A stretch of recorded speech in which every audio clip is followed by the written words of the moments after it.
মানিকপুর নামে একটি গ্রাম ছিল। সেই গ্রামে বাস করত গরিব কৃষক রামু। রামুর সংসার খুব কষ্টে চলত।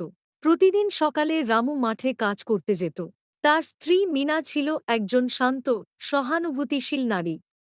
মিনা ঘরে রান্না করত, গরুবাছুরের যত্ন নিত। একদিন রামু যখন মাঠে কাজ করছিল, হঠাৎ এক বৃদ্ধ এসে তার কাছে সাহায্য চাইল। রামু তাকে কিছু খাবার দিল, কিন্তু বৃদ্ধ তাকে বলল, তোমার এই সহানুভূতির জন্য আমি তোমাকে একটি আশীর্বাদ দিচ্ছি। তোমার যা মন চায় তা সত্যি হবে। কিন্তু মনে রেখো, এই ক্ষমতা একবারই ব্যবহার করা যাবে। রামু খুব খুশি হয়ে বাড়ি ফিরল। সে ভাবল, কি চাইব? বাড়িতে ফিরে সে মিনার সাথে এই আশীর্বাদের কথা বলল।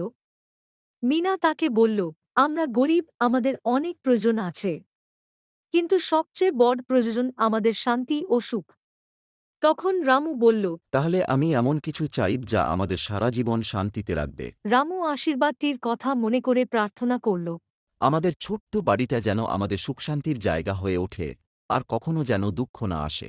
অলৌকিকভাবে তাদের বাড়ি নতুন রূপ পেল। গরিব হলেও তাদের জীবন সুখে ভরে উঠল। রামু ও মিনা বুঝল, আসল ধন সম্পদ নয়, সুখ ও শান্তিই জীবনের আসল সম্পদ। সেই দিন থেকে তাদের জীবন আনন্দে কাটতে লাগল। আশেপাশের গ্রামবাসীরাও তাদের বাড়ি এসে শিখতে লাগল, সুখ শুধু ধনে নয়, মনেও হয়।